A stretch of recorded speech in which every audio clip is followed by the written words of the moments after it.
पहले बताए थे कवि परिचय क्लास वर्क में लिखने के लिए, आप लोग लिख लिए? हाँ, बहुत अच्छी बात है। फिर दूसरी क्लास में मैंने क्या दिया था? कठिन शब्द यानी हार्ड वर्ड, वो भी आप लोग लिख लिए होंगे। चलिए, अब मैं आप लोगों को प्रश्नोत्तर के बारे में जानकारी देने जा रही हूँ, ठीक है? तो आप लोग प्रश्नोत्तर एक बार ध्यान से सुनिए। आपकी अध्यापिका जी एक बार आपको उसकी जानकारी दे रहे हैं, उसके बाद आप फिर आगे बढ़ोगे, ठीक है? सबसे पहले अर्थग्राह्यता प्रतिक्रिया, ठीक है? इसमें प्रश्नों के उत्तर बताइए। सबसे पहला प्रश्न है, भारतीयों के बारे में कविता में क्या बताया गया है? भारतीयों के बारे में कविता में क्या बताया गया है? तो सबसे पहला क्या? भारतवासी के होठों पे सच्चाई रहती है, उनका मन जो है वो साफ रहता है, वो कभी झूठ नहीं बोलते हैं, सब मिलजुल कर एक साथ आपस में प्यार से रहते हैं। अब आगे आप लोग लिख सकते हो।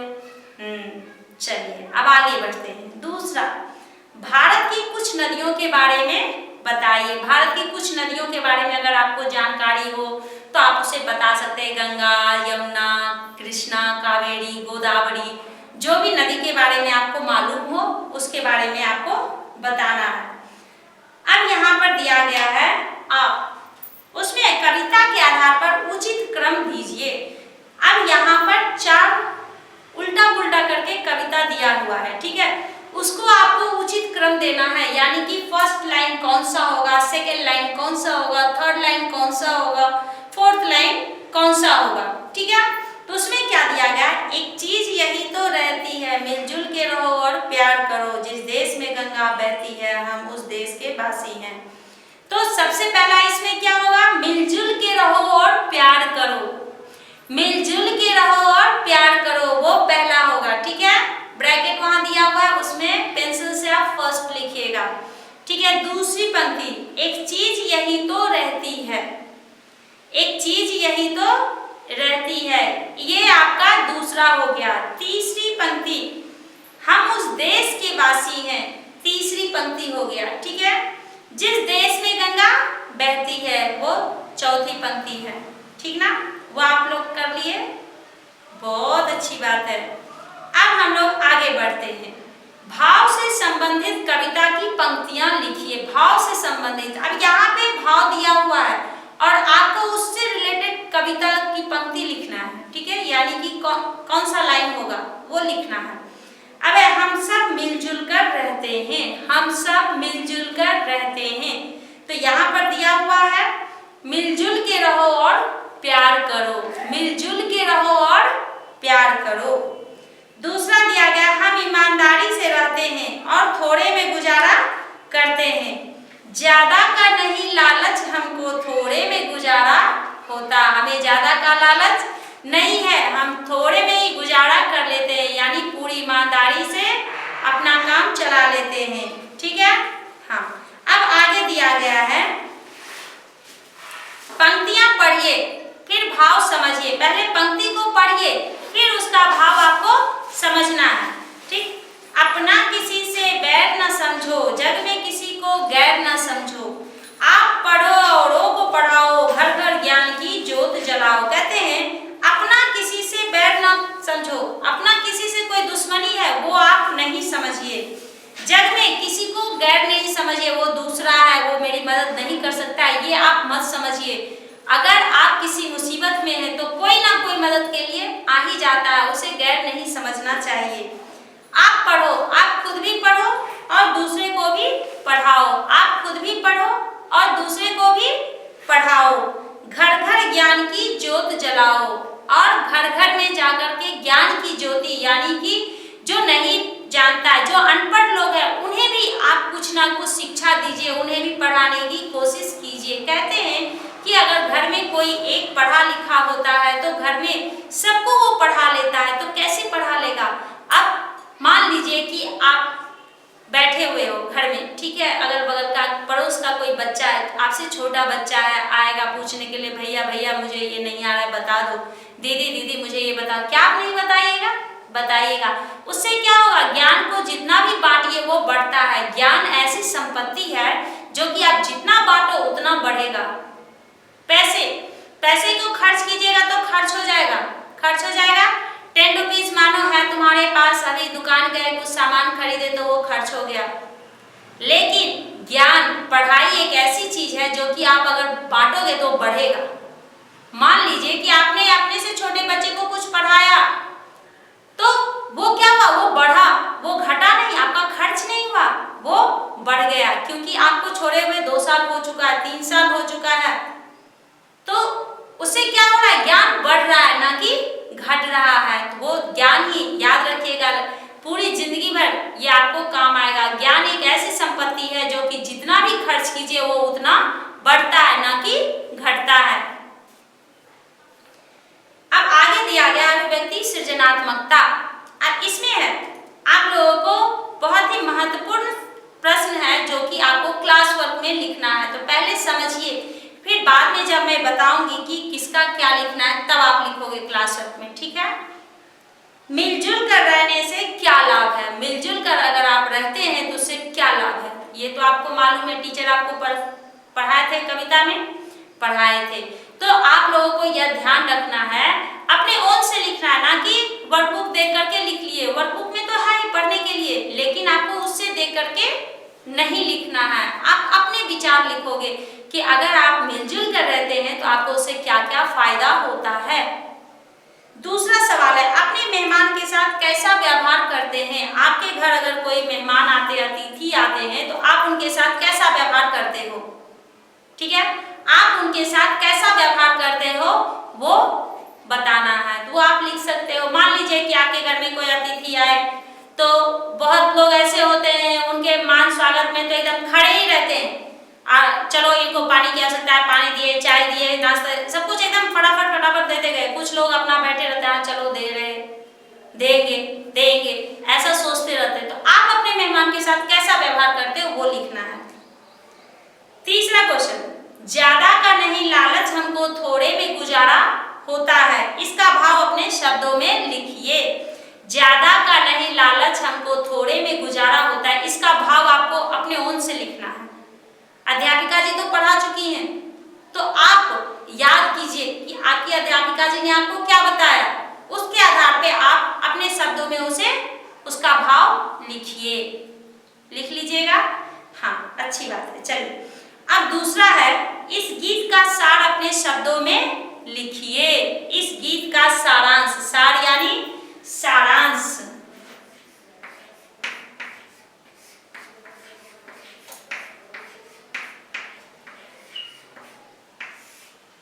इसका सारांश आप लिख सकते हो।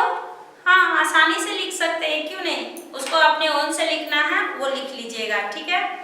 अब आगे दिया गया है, देशभक्ति भावना पर 4 पंक्तियों की कविता लिखे। देशभक्ति, उसकी भावना, देश के लिए आपकी कैसी भावना है, ठीक है, देश के प्रति आपकी कैसी भावना है, उस पर 4 पंक्ति की कविता लिखनी है। लिख लीजिएगा, गुड। अब आगे, इस गीत में आपको कौन सी बातें बहुत अच्छी लगी? इस गीत में ऐसी कौन सी बात थी जो कि आपको बहुत ही अच्छी लगी, और अगर अच्छी लगी तो क्यों अच्छी लगी, वो भी तो है। इस गीत में आपको कौन सी बात सबसे ज्यादा अच्छी लगी, और अगर अच्छी लगी तो फिर क्यों, वो लिखना है, ठीक है। तो आपके क्लास वर्क में 3 क्वेश्चन बहुत ही जरूरी है लिखना। ये अभिव्यक्ति सृजनात्मकता का अ का फर्स्ट वन, मिलजुल कर रहने से क्या लाभ है, आप लोग टिक कर लीजिएगा, गुड। उसके बाद दूसरा क्वेश्चन है, अपने मेहमान के साथ कैसा व्यवहार करते हैं, और तीसरा, इस गीत का सार अपने शब्दों में लिखिए, यानी इस गीत का सारांश आपको लिखना है।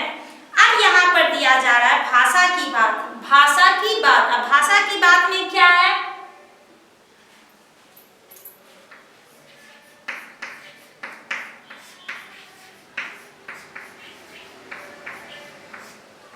भाषा की बात यानी कि व्याकरण, जिसको कि आप लोग इंग्लिश में ग्रामर बोलते हैं, ठीक है।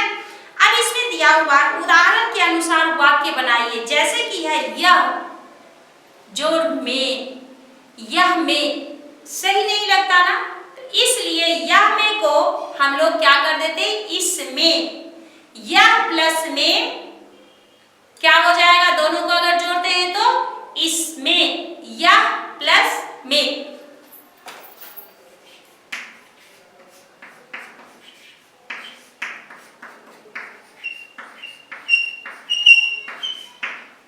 इसमें, अब यह में, इसमें हम लोग अगर लिखते हैं यह उपवन है, यह में उपवन है, कितना गलत दिखेगा, दिखेगा ना, इसलिए हम उसको यह में को इसमें, ठीक है।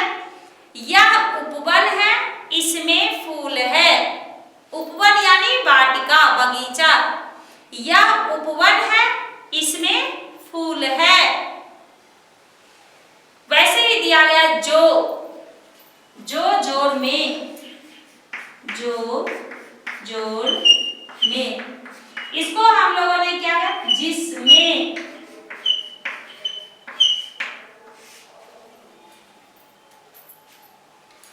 अब है मुहावरे का अर्थ बताइए। एक मुहावरा दिया गया, जान से प्यारा होना यानी अत्यधिक ही प्यारा होना, जान से प्यारा होना यानी अत्यधिक प्यारा होना।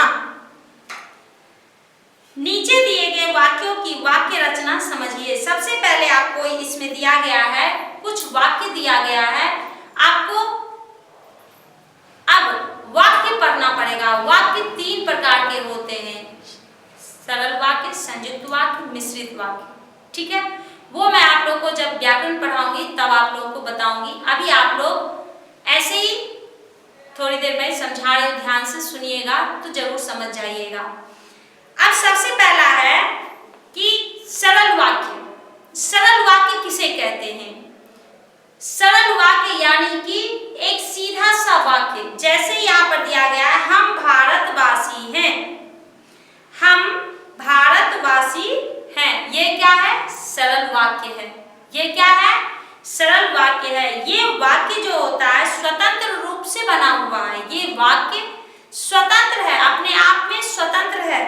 ये ना दो जुड़ के बना है, ना किसी पर आश्रित है, ये एक ही वाक्य है, हम भारतवासी हैं। दूसरा, हमारे होठों पर सच्चाई रहती है। हमारे होठों पर क्या रहती है? सच्चाई रहती है। हमारे दिल में सफाई रहती है।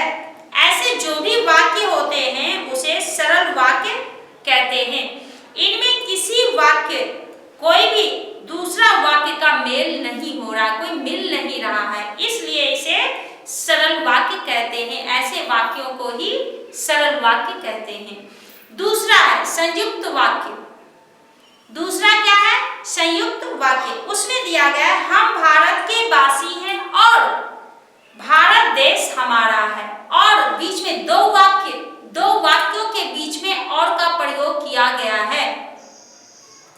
हम भारत के वासी हैं और भारत देश हमारा है। हम भारत के वासी हैं और भारत देश हमारा है, ये क्या हो जाएगा? संयुक्त वाक्य होगा। क्यों होगा? क्योंकि ये इसमें दो वाक्य जो है वो जुड़ रहे हैं। दोनों को जोड़ने का काम कौन कर रहा है? और दोनों को जोड़ने का काम कौन कर रहा है?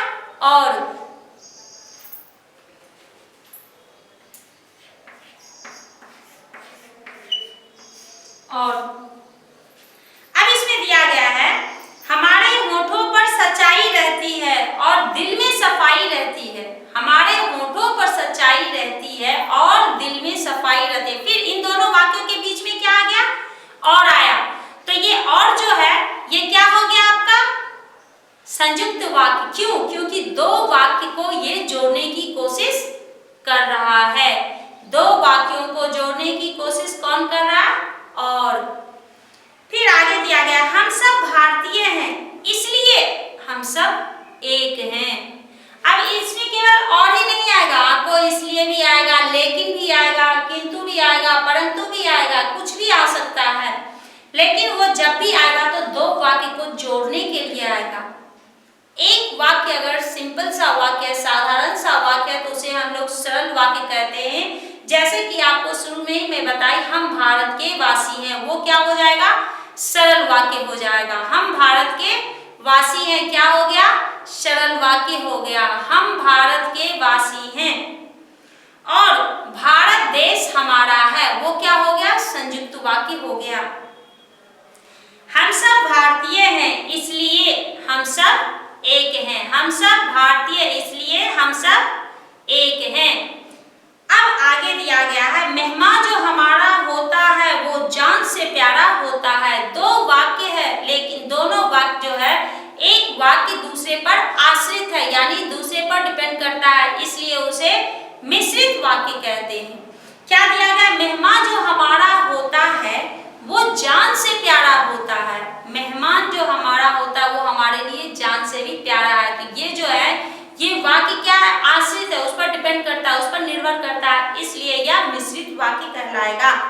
हम उस देश के वासी हैं जिस देश में गंगा बहती है। हम किस देश के वासी हैं, उस देश के वासी हैं जिस देश में गंगा बहती है। ये क्या हो गया, मिश्रित वाक्य हो गया। क्यों, क्योंकि हम लोग उस देश में रहते हैं जिस देश में गंगा बहती है, तो यह हम लोग क्या उस पर निर्भर है, इसलिए उसे मिश्रित वाक्य कहते हैं। शायद आप लोगों को समझ में आ गया होगा कि ये क्या है। अब सबसे लास्ट है, नीचे दिए गए वाक्यों की वाक्य रचना पहचानिए। सबसे पहला, हम नवीं कक्षा के छात्र हैं। ये क्या हो गया आपका सरल वाक्य। हम नवीं कक्षा के छात्र हैं, तो सरल वाक्य। दूसरा है, हम अपना भविष्य बनाएंगे और देश की सेवा करेंगे, और लगा हुआ है, तो क्या हो गया, संयुक्त वाक्य हो गया। सबसे अंतिम में दिया गया, जो जितनी मेहनत करेगा वह उतना ही आगे बढ़ेगा। ये मिश्रित वाक्य हो गया, यानी ये एक दूसरे पर निर्भर करता है, इसलिए यह मिश्रित वाक्य हो गया। तो आप लोगों को टीचर अभी क्या होता है, प्रश्नोत्तर करने के लिए, ठीक है। तो अभी जो मैं होमवर्क दे रही हूँ, ध्यान से क्लास वर्क में आपको करना है, ठीक है। आपका क्लास वर्क भी कंप्लीट हो जाएगा, ठीक ना। तो चलिए, अब इसमें प्रश्नोत्तर में आपको मैं चिन्ह लगवाई, वही सब कीजिएगा। व्यक्ति सृजनात्मकता का अ का फर्स्ट और सेकेंड आ, उसके बाद भाषा की बात में बड़े ई, ठीक है। तो आप लोग कर लीजिएगा।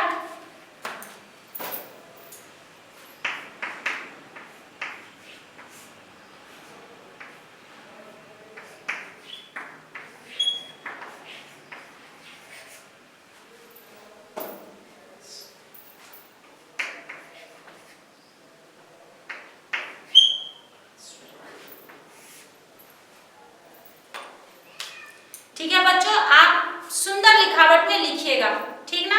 धन्यवाद।